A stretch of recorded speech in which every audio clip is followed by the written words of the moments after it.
It was 2:17 a.m. when the emergency doors of St. Mercy's Hospital burst open. Rain poured down from the skies like judgment, lightning slicing across the night. A young black woman, soaked to the skin, screamed in pain as she was wheeled into the delivery ward. Her name was Eliana Brooks, and she was barely 22. The doctors had her file, but it was thin. No prenatal visits, no scans, no history. Just one emergency call made by a good Samaritan who found her collapsed beside a church downtown, clutching her stomach and begging, "Please, save my babies." The nurses were baffled. She was slim, frail, and looked like she hadn't eaten properly in days. Her belly was swollen, but didn't look full term. Dr. Clara Menendez, the on-call obstetrician, furrowed her brows when she saw the first signs. "Eliana, can you hear me?" she asked, brushing back the girl's wet curls. Eliana nodded, her lips trembling. "They're coming, all of them." "All of them?" Clara frowned. An intern laughed nervously. "Twins?" "No," Eliana cried, gripping Clara's hand. "4." The room froze. 4? A birth beyond understanding. They rushed Eliana to the delivery room. There was no time for ultrasound, no time for epidurals, just nature and willpower and a team of stunned medical professionals. At 3:01 a.m., the first baby came, tiny but crying strong. At 3:05, the second followed. Silence for 2 seconds, then a wail. By 3:11, the third arrived. A girl, her skin pale, her hair golden, and the nurses whispered. They looked different.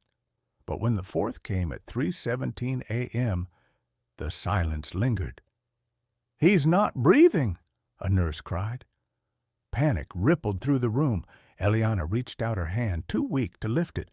"No, please, breathe." Clara performed chest compressions. Everyone held their breath. Then a weak cry, the faintest sound, but it was enough. Hours later, Eliana lay unconscious in a recovery bed. 4 tiny bassinets stood in the nursery, one dark-skinned girl, one mixed boy, one pale blonde girl, and one baby with soft red curls and green eyes. The doctors exchanged confused looks. "Are we sure these are all hers?" a nurse asked. Dr. Clara rechecked the records. All 4 umbilical cords had come from one placenta, something medically rare but possible. "They are hers," she whispered. "But how?" The case caught attention. Hospital staff whispered. Photos were quietly snapped. The media caught wind. By the next day, the story of the mysterious mother who gave birth to 4 genetically distinct babies was all over the internet. When Eliana finally opened her eyes, the room was dim. A nurse brought her warm soup. "Your babies are alive," she whispered. Eliana cried silently. Then Clara asked, "Eliana, do you know who the fathers are?" She hesitated, then nodded. "I was part of a program." "A program?" Eliana explained how, after aging out of foster care, she had nowhere to go. One day, she was approached by a medical group offering housing, food, and medical care for participation in a fertility study. They said they were testing IVF techniques. I didn't think I'd get pregnant. I didn't think I'd survive. She had signed documents. She had no lawyer, and now she had 4 babies and no home. Clara's hand shook. Unbeknownst to Eliana, the hospital's board received a confidential email the next morning. It contained medical logs, donor profiles, and footage from a facility known only as GenKind Labs. 4 donors, 4 fertilized embryos, 1 womb. The project had been shelved 3 years ago due to ethical violations, and yet Eliana's children were living proof that it hadn't stopped. 3 days later, men in suits showed up at the hospital. They claimed to represent the GenKind Foundation, and they demanded custody of the children for research and genetic evaluation. Eliana, still weak, screamed, "They are mine!" Clara stood by her side. She's their mother, legally, biologically, emotionally. A court battle followed. Weeks of hearings, threats, bribes, and media chaos. But Clara wasn't alone. A journalist named Mason Grant picked up the story. He dug into the GenKind files and exposed everything. Public outrage exploded. By the end of the month, GenKind was shut down. Arrests were made. Eliana was given full custody, though she now had to face the biggest challenge of all, raising 4 babies alone. But she wasn't truly alone.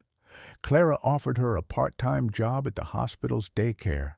Mason created a fundraiser that raised over $700,000.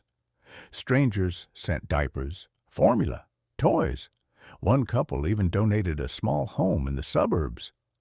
Eliana's life slowly transformed.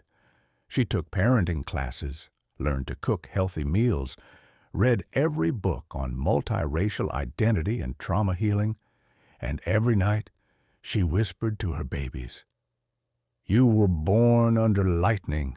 You are miracles, and you are mine."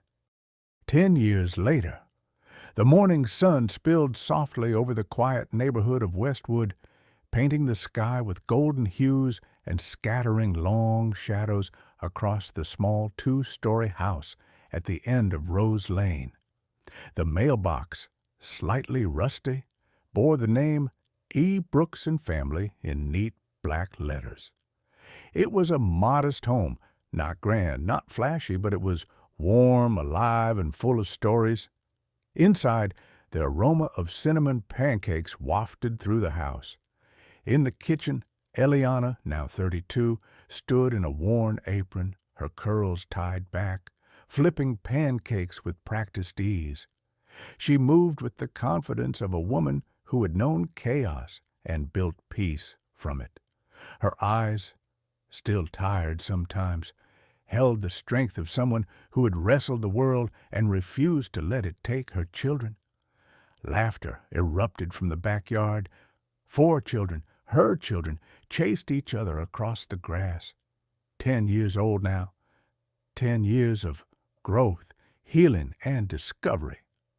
Naomi, tall and graceful, with dark skin and long braids, was the oldest by just a minute. She was the protector, wise beyond her years. She had a quiet strength and a deep love for books. That day, she was trying to teach their cat to sit still with a hard cover on its head. "Balance is focus," she whispered, mimicking what she'd heard her favorite YouTuber say. Ezra, the mixed-race boy with wild curls and a skateboard always under his arm, zoomed past her, laughing. He was the rebel, curious, mischievous, always asking why and rarely accepting "because I said so" as an answer. Lily, the pale blonde-haired girl with ocean blue eyes, sat in a patch of flowers she had planted herself. She talked to them like friends. She had a soft voice and a heart that felt everything too deeply. She once cried for an hour when she saw a bird limping across the street. And then there was Rowan, the redhead with glasses too big for his face and a mind sharper than any adult in the room. He was assembling a small robot using bottle caps, wires, and a spoon. His dream was to build machines that could help the world, starting with a dishwasher that also did laundry. Eliana watched them from the window, her heart swelling. She remembered the NICU. She remembered not knowing if she'd live through the first year.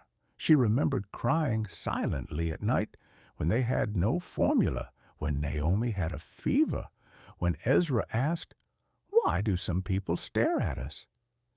She remembered holding all 4 of them on her chest, whispering, I don't know how, but I'm going to give you the world. And slowly she did. Inside the house, the walls were lined with memories.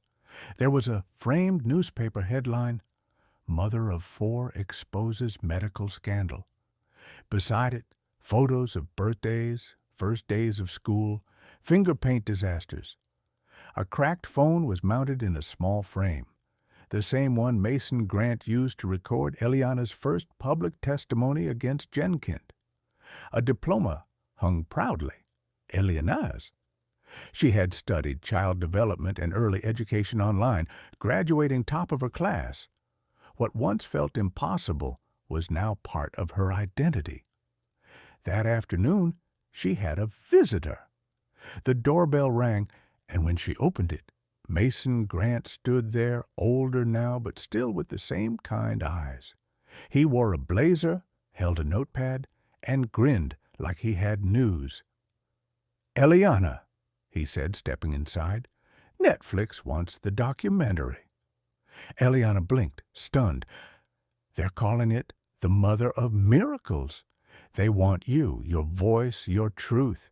They've read your blog, the essays. They want to tell the story right." She set down the coffee she had just poured. "Are people really still interested?" she asked quietly. Mason nodded. "They always will be.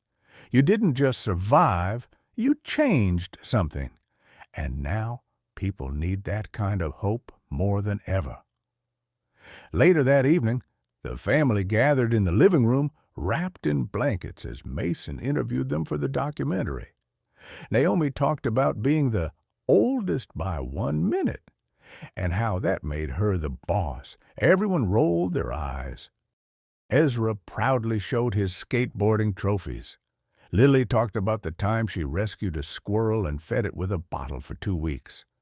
Rowan showed off his latest invention, a tiny robot that lit up when you clapped. Then Mason turned to Eliana. The room fell quiet. "What kept you going all these years?" he asked.